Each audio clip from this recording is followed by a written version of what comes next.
And how did you I don't know, did you ever get yourself in any kind of trouble, or how do you stay away from that kind of like, thing? like, all youths, you getting, you get out to mischief, innit? So, yeah, but, like, I feel like there's a point where most man, there aren't certain stresses around them, they kind of just grow out of it. But then obviously, not everyone's got as comfortable living conditions, innit? Of course, of course. Don't have certain, so for example, like Ciaran, even though, like, towards the start, like, Ciaran wasn't directly saying, oh, like, don't do this bad thing, don't do that bad thing. Just having, like, things in place so I know, if I do something mad, I miss out on all of this kind of thing. It's important, innit?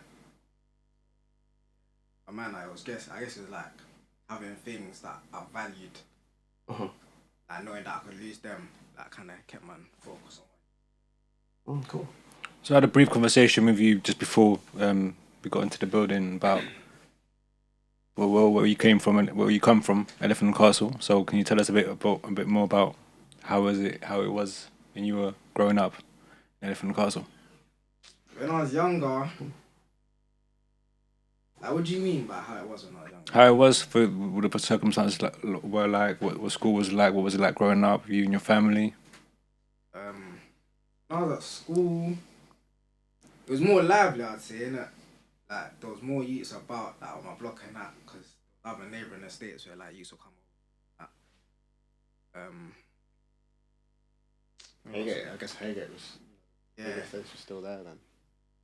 Like, even, it's weird, yeah, like, there are places that I used to chill in that don't exist anymore. Oh, yeah. So I feel like there's memories that I have that are, like, they're locked away because I don't have the triggers. You know the ones where you go to a certain place and you're like, oh, I remember I was here and I did this and that. So it's like, I feel like there's parts of my memory that's like, but I was a youth, I guess I'll just say it was more lively, innit? Now, like, the demographics different and that, even, like, obviously Ciaran's captured some of it in the book, but, like, new people that come in and that move, like, it's their spot. Like, yeah. Their spot. But yeah, I could talk over it. But anyway, it's just actually something just popped in my head again. Obviously Elephant and Castle. I remember like the shopping centre. And I remember, is that gone now? Yeah. Did they turn into flats? I don't even know what they're gonna do with that, but yes. That's crazy, you know. It's mad. Like one time I was it looks different now. You know, I've been to Elephant and Castle. It looks different. One time I must have been coming from Catford, innit? Nearly missed my stop. I'm used to, like, I look out the window, like, when I see the centre, I'm cool, I'm home, innit? I look out the window, I just see just bare rubble, and I was like, I don't even know where I am. Then she might need the thing, so I jumped off quick. I remember when I did, I was like, right. That's crazy. It's been there for a while. It turned into nothing as of yet. I was gonna say, leading back to what you were saying, actually, and touching on what you were saying as far as missing valuable things, right? SPAC. What's your take on it, both of you? That's a straight question.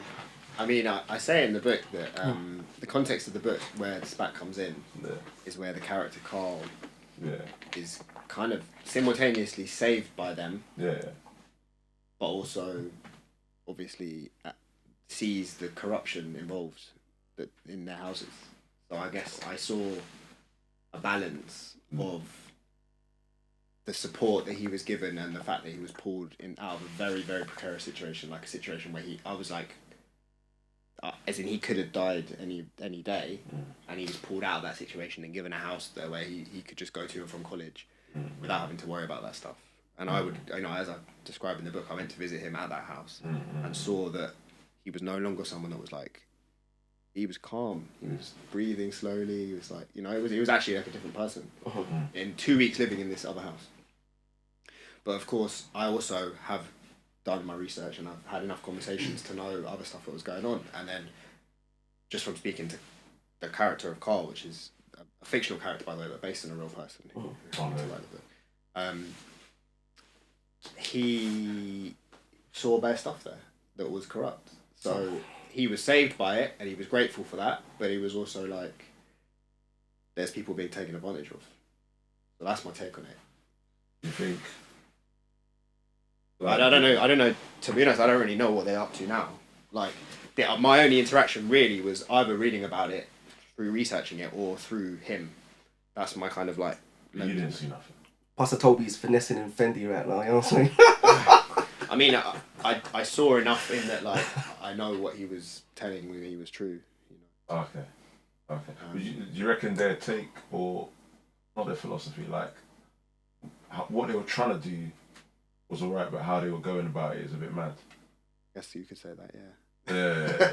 I don't have too many strong opinions about it, and I don't want to sit here and be like, I know best stuff about SPAC Nation, because I really don't, but I know enough to know that there are those two sides. There's a lot of young people that went through their system and felt saved by it.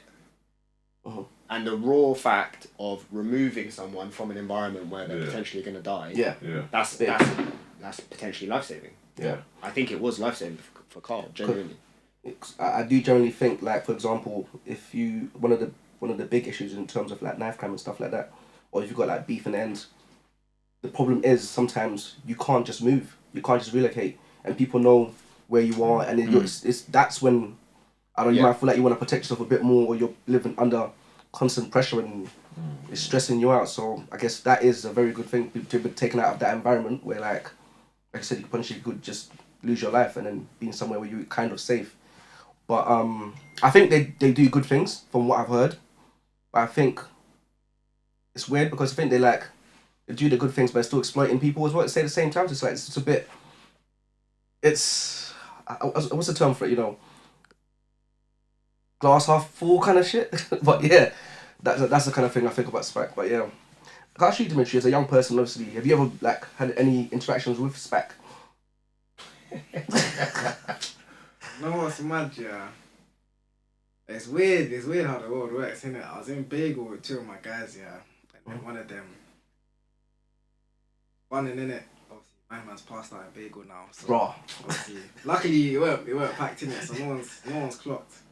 Obviously, we sat down outside one bench outside Bagel. 2 youths will come up to us now. Come this place, come that place, right there. Yeah. We'll see. Like, we'll more time bump into you again, whatever. And all of us are deep, we're like, oh, raw, my man never passed out. We wouldn't have had this conversation, maybe it's a sign. And then obviously, as time goes on, you start seeing certain things, and it's just like, even like there's people from my school that are like heavily involved with them, man. Is it? And then like, man, seeing things that they're getting accused of, and it's oh wow. Let me divert from this topic. I'm gonna be honest, and I didn't really talking about that is a bit mad. Yeah, let's move on. So I was just interested, but yeah. You see the way it's going, like now. So I want to ask another deep question. The way the government's rolling, inflation, we see what they're doing. I think every generation, we see when we go, you see this generation of kids, they're going mad. Like, you know, when the new generation start getting worse and worse. So, my question is that with the way it's rolling, the way you see the world, you see things in the UK right now, politics and all that.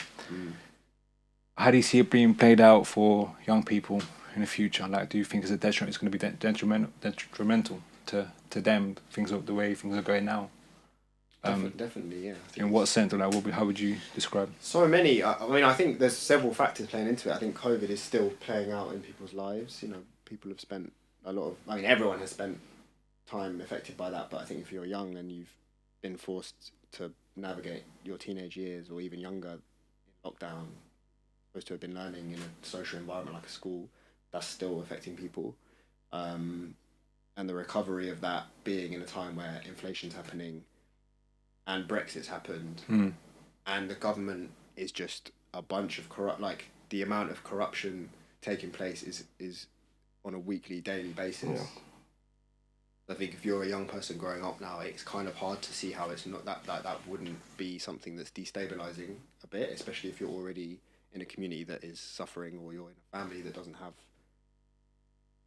stability or financial means to put food on the table every single day. And I think all of these different factors play a role, I think, and yeah, so I see it being very difficult.